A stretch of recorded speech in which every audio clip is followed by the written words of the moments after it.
This is Straight Talk with Atlanta native Greg Fann, the preacher man, and his sidekick Shanan Jones. Frank discussions of issues affecting the ATL, Fulton County, the state of Georgia, the nation, and around the world. And now, here they are, live and in living color, the team of Jones and Fann, the preacher man. 3. Well, good evening, ladies and gentlemen. Good morning, good ever, whatever it is. Because whatever time you watch this, we will be on. Shanan and I, right here on Straight Talk. And we want to thank all of you for your comments and things that you, I tell you, you know what's a wonderful thing, Shanan, when you go out in the community and you meet people and you see people and they say, hey, man, you and Shanan doing a good job on that Straight Talk. They said that y'all keeping it straight, too. And it ain't nothing but what, Shanan? Straight talk. That's But, right. That's right. Hey, Shannon, you know, you said last week you want to talk about the Democratic Convention not coming here to Atlanta. We're going to talk about that a little bit tonight. We'll Good. have Miss C on to do what Miss C do. If she come on, I know telling about Miss C tonight because Miss C she's not really feeling good, Shannon. She's really not feeling good, so she may not be on tonight. But if she's so happen to come on, we'll bring her on in, okay? But listen, All right. Well, we're going to pray for her. let's keep her in prayer. But we want to talk about this Democratic convention not coming here, right? And we want Yeah. to talk about all the things that's going on with this gun violence, all this gun violence. You know, it's amazing to me, Shannon, that out of all the things that we're talking about it, but don't really see any real action, don't really see any real results, any real curbing of this violence, this anti-get-your-gun mentality, this lawless community. Everybody got a gun, so you got a gun, you just shoot to kill. You shoot to kill, you shoot to kill. Young people shoot to kill, old folks scared, they shooting to kill. I mean, we just come to be in the wild, wild west, Shannon. But listen, we're going to be back after this right here. Shannon got a few things he got to say, and we'll have something for Miss C. I don't know what it is. It'll have some kind of news and information, but if she's feeling all right. Miss C, are you there? Miss C. Well, if she ain't there, we're going to keep on moving. Hey, Shannon, we'll be back on the other side after Miss C. How about that? Hi, Miss C here with your 3-minute news blast or more. Hey, Greg. Hey, Shannon. Hope you're doing well, and I hope all of you watching are doing well as well. Oh, boy, that's a lot of wells, ain't it? Anyway, kind of deep. Anyway, it's spring revival, and it's time to go up. April 27th and 28th, 7 p.m. nightly at St. Paul Missionary Baptist, 2870 Headland Drive in East Point. The guest speaker on Thursday night will be Dr. Gregory L. Pollard of the Enon Church, and on Friday night is Dr. Craig E. White Sr. of Bethany Baptist Church. Dr. Clayton E. Taylor Sr. is senior pastor. The 22nd annual prayer walk of In His Great Name Worship Center will be held May 6th beginning at 10 a.m. at the church, 81 Dodge Street in Fairburn, Georgia. Call 770-964-4729 for more details. All right, my next page don't want to turn. Okay.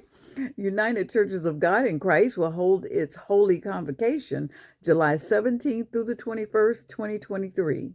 For more details, log on to www.ucogic.org. Bishop Aaron Lackey is Chief Apostle and Presiding Bishop. Now listen, every week I have 4 things I'd like for you to do, and that's to like us, and that's to subscribe to us, and those little buttons on the front there. And the third thing is I'd like for you to do is to share us and leave comments. Let us know how we're doing. We would love to hear from you. And if you'd like for your event to be announced on Straight Talk News, just send it to Straight Talk News 1362 at gmail.com. That's Straight Talk News 1362 at gmail.com. You'll be glad you did. Let everybody know about Straight Talk News because we are here. And listen, in the meantime and in between time, may the Lord God bless you real good. Bye now. Oh, we're back. I tell you, Miss C, y'all just keep Miss C in prayer, will you please? Just keep her in prayer. Absolutely. We just because Miss C really is special. She really is special, Shannon. People just don't know how special Miss C is, but Miss C is very, very special in a lot of ways. Your friend, I'm gonna leave that alone your because I friend I Miss don't C. know if you mean short bus special or special as I don't know what you're saying. So I'm gonna leave that alone because I know y'all go way back. I haven't had those years with Miss C. So special to me means that she's just a wonderful, beautiful soul. That's what Amen. special means to me. Amen. Amen. Amen. Amen to that. Amen. We got a lot of comments. So seriously, we got a lot of comment people talking about the ministry. A lot of people talking about the work that we are doing and the information that we're giving out. And of course, that people are excited about that. They really, really they're emailing us. They're putting it in Facebook. They're putting it in YouTube. Just keep your comments coming, and don't forget to send them to Straight Talk News at 1362@gmail.com.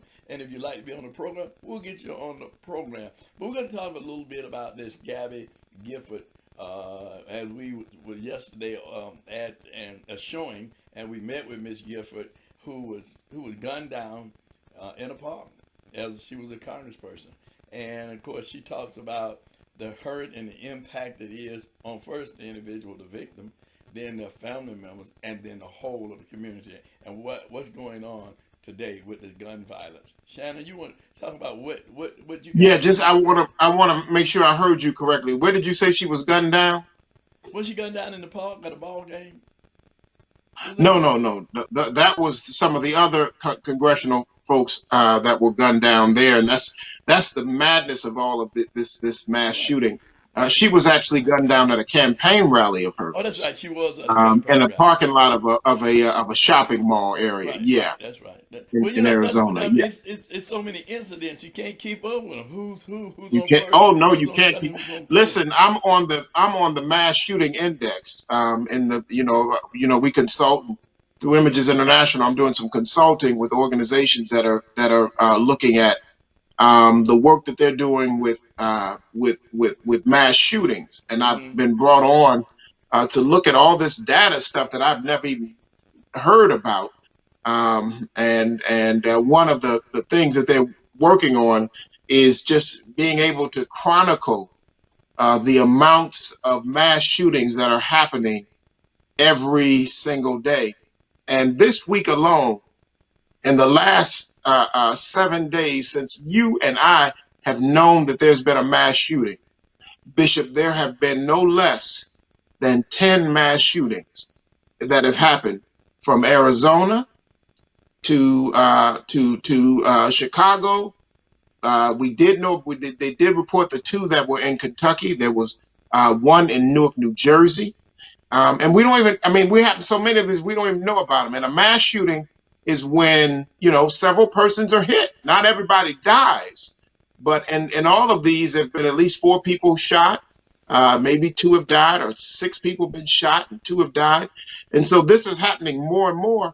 And so there's a mass shooting index. You can Google the mass shooting index, and it'll tell you how many mass shootings have happened just in the last day or two.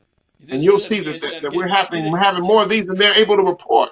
Shannon, get that out again. Get that out again for our listeners and viewers who So, listening. so How yeah, is it again? it's the mass shooting, and that's just Google, because I might be leaving out a word, but it's the mass shooting index, Okay, okay, and okay. it lets you know, it chronicles the mass shootings that are happening in the United States of America. So it's not global. It's the United States of America. And I was reading it once, and I said, well, we already heard about the Kentucky mass shooting.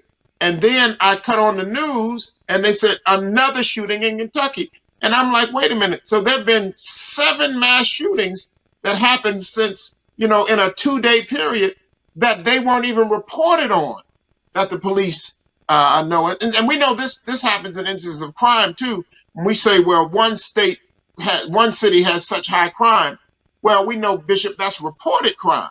Right, And we know some others said they ain't reporting all the crimes right. that they're having. So it got Atlanta looking like Atlanta's so violent. And you're like, well, what about New York? And well, they're not reporting all the crime that happens, because unfortunately the high instances of the crime that's happening, it happens so much, it happens before they can even report it. So they can have to deal with it almost in the aggregate. And so that's what. So we're having more. We're seeing for every one shooting, mass shooting we see reported in a 2 to 3 day period, there were 2 to 3 other mass shootings that we didn't even know. Now, the mass shooting that you're talking about, look, we're talking about with assault rifles, right? We're talking about with assault rifles, right? With the mass shootings, where you can kill more than one person instantly. Well, that's the bulk of them, yes. Right, But right.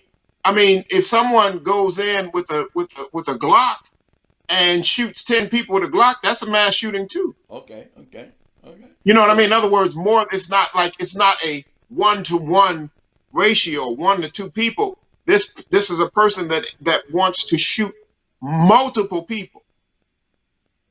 well, let's just talk about, my first time really that I watched the mass shooting, that it came to my attention was in Las Vegas when the gentleman was in the hotel and it was a concert and he was just shooting people down like animals and had ammunition stocked up in there to even kill more people until the law enforcement breached the room that he was in and actually really killed him.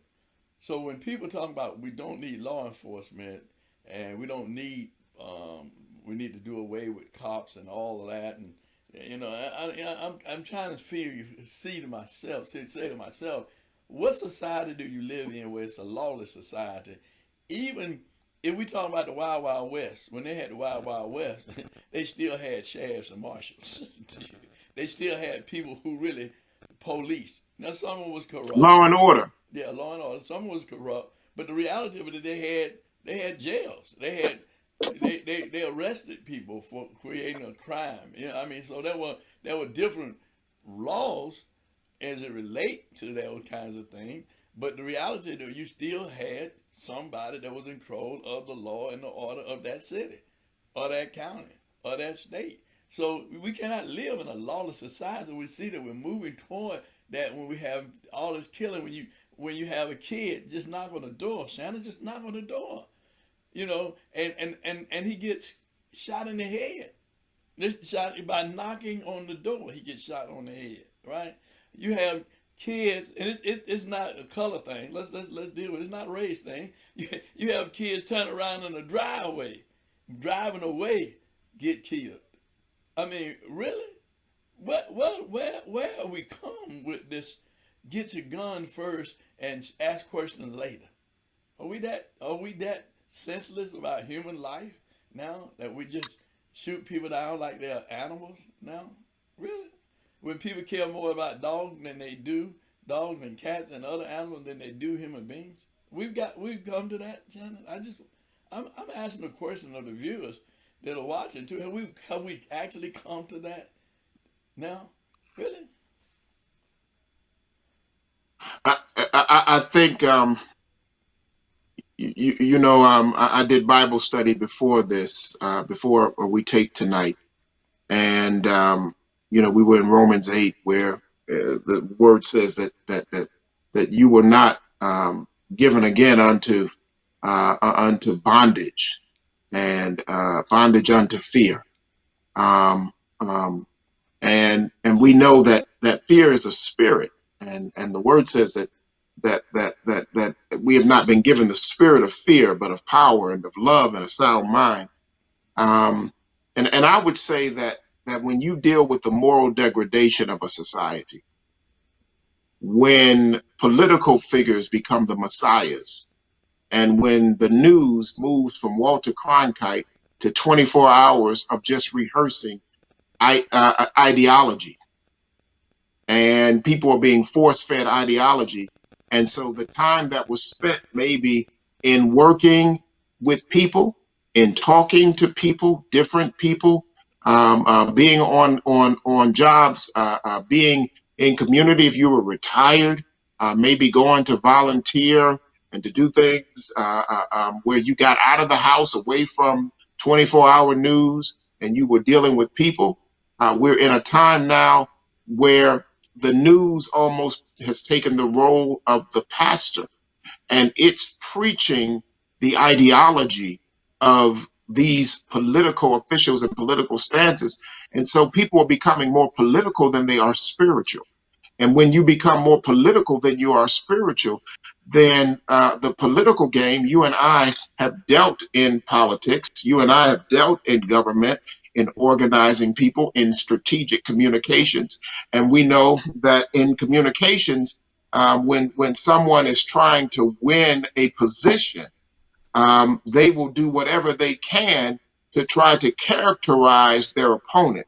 And many times they'll try to put fear in it, because if they can make you afraid of electing this person or afraid of moving with this person or that person, then you will move in another direction and you will absolutely fear them. And then fear leads to hate. And so we're moving in a time where our society, where it's becoming more fear-based than faith-based. And so when you fear something, then you have to deal with it. If you fear a cockroach, you're going to kill it. If you fear a snake in your house, you're going to kill it. If you fear a mouse that pops up and you're going to kill it because you're afraid of it. And if you have learned to fear darkness and blackness, then when you see it outside your door, ringing the bell, innocently coming to look for at the wrong house one's own siblings, you're gonna kill it because you've been afraid of it. You're looking at the violence that's happening every day, and now here he is. He's coming to knock on my door at 80 years old, and he's coming to kill me. He's coming to see if I'm home. He's probably been watching me, and now he's gonna make his move at night. At this time, he's going to come in and kill me. So I'm going to get my gun and I'm going to shoot, because I've been rehearsing what I would do when what's happening on the street, what I'm seeing reported in the news, when it comes to my home, when it visits itself upon me. So that's what happens. Or when I'm secluded and an innocent car turns into my driveway, and I'm in a rural place sitting up in the hill. I think you were referring to that situation. Right. And I'm in a rural home, and then I take out my assault rifle and I shoot down at a car. How many times have you and I pulled into a driveway to turn around to move? This is a person that's lost, and I don't pull out a gun and say, "Hey, who are you? What are you?" Holding the gun like Malcolm, that famous picture of Malcolm X after his home was firebombed, holding that gun and looking out the window. I'm not holding a gun and saying, "Hey, what are you doing on my property?" I'm shooting first because I'm afraid. I'm afraid. I've been socialized in fear instead of being spiritualized in faith. And that's what we're dealing with. America is becoming a fearful society. And what we fear, we have to end, we have to cancel, and we have to kill. Well, I can concur with what you say in terms of fear, because people are afraid. I talked to someone that said they're afraid to leave their home. They're afraid to go to the grocery store. They're afraid to stop at the gas station.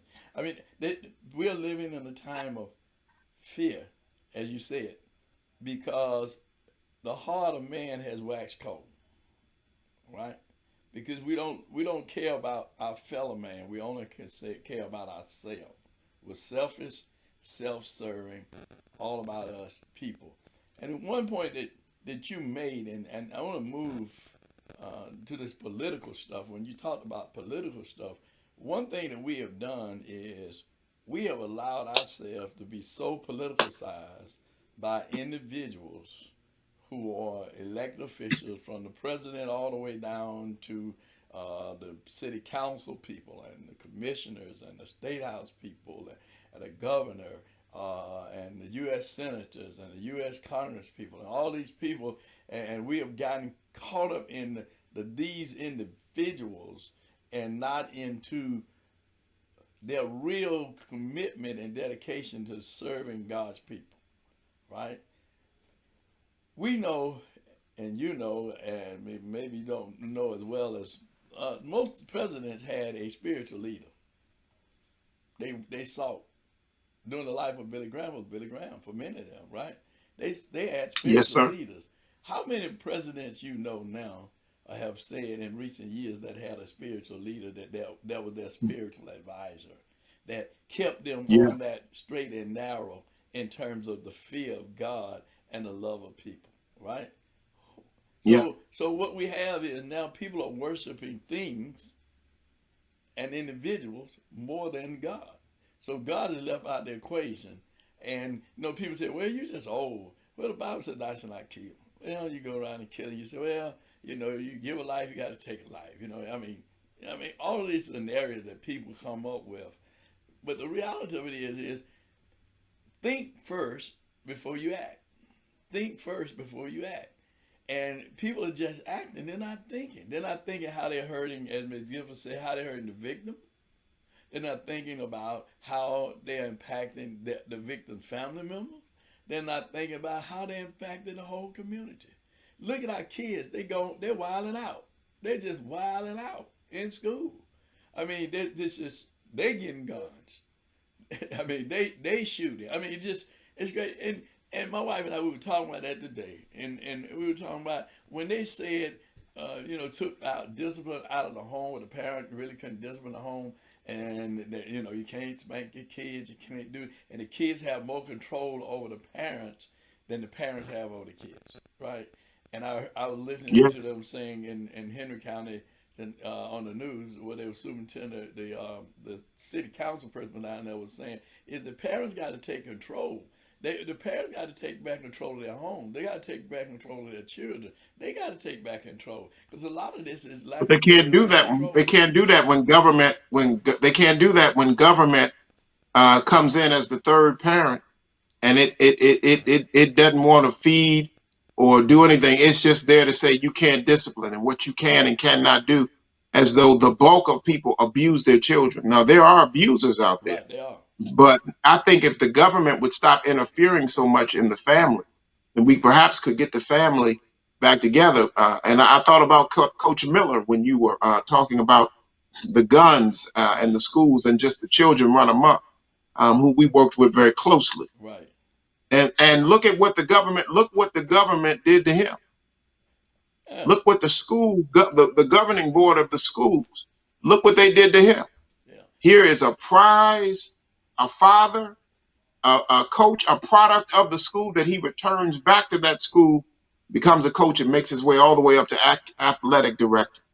And the students in a non-snitching world where they say snitches get stitches, but they came to the coach to let the coach, that's how much respect these children had for the coach, that they could speak to the coach with probably what they wouldn't be able to tell their own parents.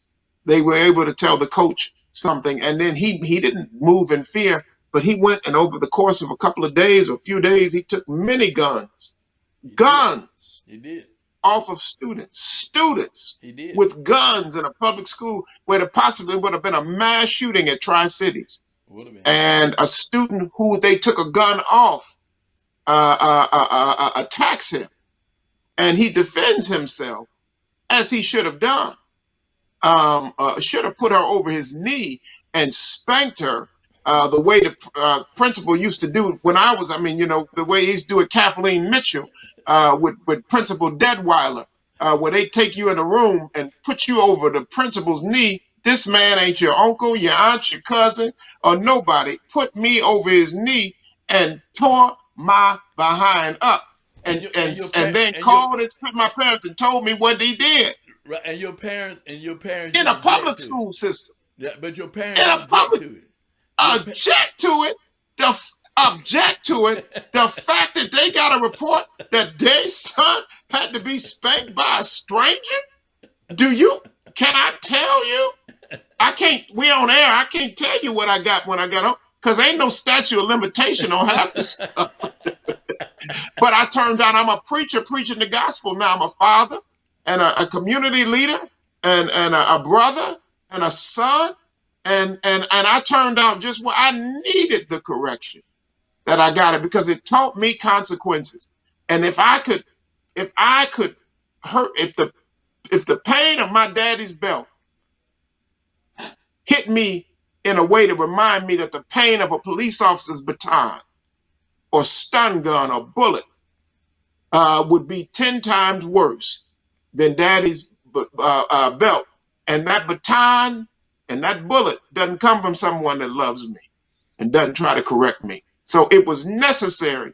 My father raised 3 boys, and not one of us went to jail except 2 of us went protesting for people and standing up, but ain't none of us went to jail for no crime, spent no night in prison for nothing, for nothing. We sleep good at night because we ain't never had done nothing wrong. Why? Because we had a crazy father that let us know the consequences to our actions. And we didn't want to deal with the consequences of our actions. And that's what these kids don't have today. They don't know what the consequences are till they get in jail. And was it you, Bishop, was it you that told the story about the boy that did some, no, it was DB, Derek Bozeman at Concerned Black Clergy this week, said that he was talking about his Let Us Make Man conference, which is on April the 29th at Clark Atlanta University from 8 to 3. It's open and free for boys and girls, men and women, and they're asking for churches and all of us to be there. And I'm going to send that information to Miss C so she can get it on our air. But it's on the 29th of next Saturday. But Derek Bozeman said that Mauli Mel Davis, Attorney Davis, who is a founding member of Let Us Make Man, went down to represent a client of his, I believe, in DeKalb County. And the client had done something, armed robbery. I think it was armed robbery, which has a mandatory minimum sentence, I think, of 10 years. And so when the attorney got there, the young guy who had seen obviously too much Kojak or something asked him, what am I looking at? Am I looking at, what, 2 months? What I'm looking, he said, no, you're looking at 10 years. He said, there's a mandatory minimum sentence. Ain't nothing that's going to happen. You're going to be in here for at least 10 years. And the boy said, I didn't know that. I didn't know that that would be the consequence to my action. Mm-hmm. And he says, I'm 17. You mean I won't get out till I'm 27? He said, until you're 27, you won't have your first drink at 21. If that's what you was thinking about doing, you won't be able to do this. You're going to be here till you're 27 years old because you did not know the consequences of what you did. So you're going to celebrate manhood confined, the freedom of manhood. You're going to celebrate it confined because you didn't know the consequences. With the new law they passing in Georgia that we talked about last week, if he violates some of those things, he may get, and while he's in jail, he may get an additional sentence of 2 years or 5 years or 10 years. So he may end up in the chain gang, the old chain gang. You know, they did the old chain gang. They needed you to stay in jail so they can keep you in jail so you could work for free so they can make money off of you. But listen, Shannon and I can talk about this all night long. We want to hear from you. We just want to know what you think and what you feel. And just before we leave, we got to hit about that Democratic convention. We got to leave, Shannon, just briefly. Let's hit about the Democratic convention that's not coming, because you were very, very upset about that, Shannon. I mean, why were you so upset, Shannon? Why were you so upset? Because we didn't get the Democratic convention in here in Georgia. Now, let me, for the record, be clear. Greg Fann, the preacher man, is neither Democrat nor Republican. I am for who's in the best interest of the people. And you know who that is? God Almighty and his son Jesus. Yes. So I'm a registered Democrat. I vote for, but I don't vote according to identity. I vote for who I believe is going to be the person that does what's best. And I'm hoping that can be within my party. But if it's a libertarian that's speaking some truth to power, I've got conservatives in my family. If it's a conservative that I believe is not going to sell out, and because there's some, not all conservatives. We like to say all conservatives are Uncle Tom. Not all conservative black folk are Uncle Tom.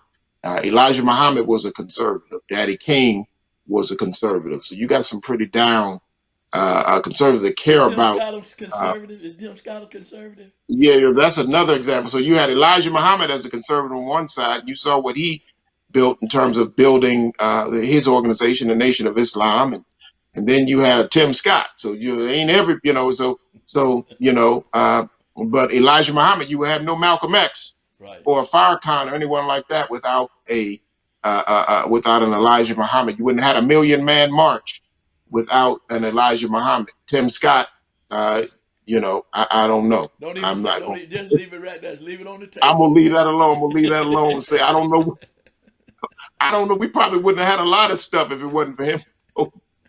But I say that, and there have been many of our black leaders that were conservative. So we need to really look at that. But I'm a registered Democrat. But I'm gonna vote my conscience, right? And I'm asking everybody else to do that as well. Um, the Democrats used or received a major lifeline from the state of Georgia, and largely from the organizing of black men and women, largely black women, but black folk in the metro Atlanta area and throughout the state of Georgia.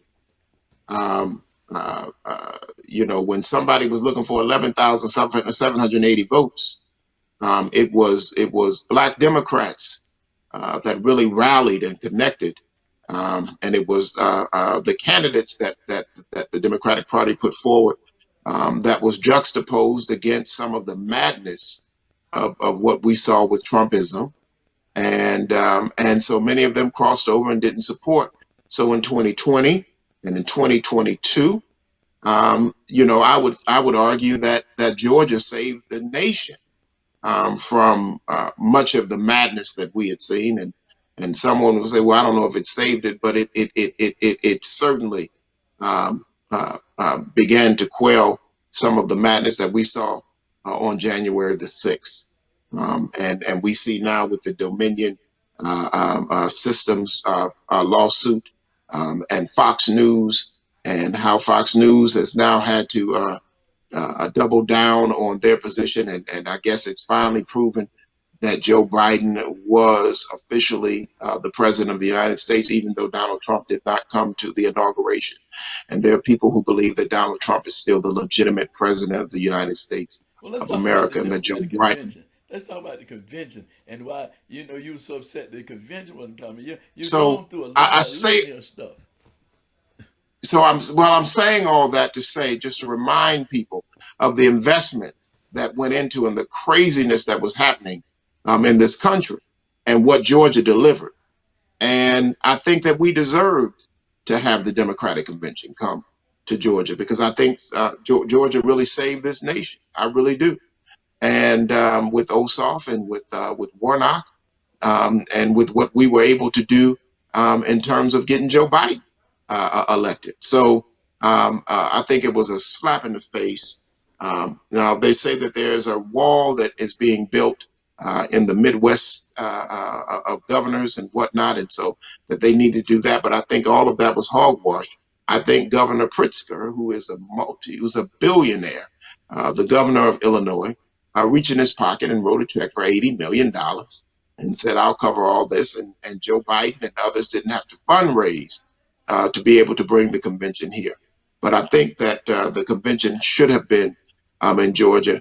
And I think about the contribution of black people in Georgia and what they did to save this nation. And for the convention not to come here to memorialize the work that black folks did to save this nation through the Democratic Party is a slap in the face. We haven't had the convention here since 1988, since Dukakis ran in 1988 against George Bush.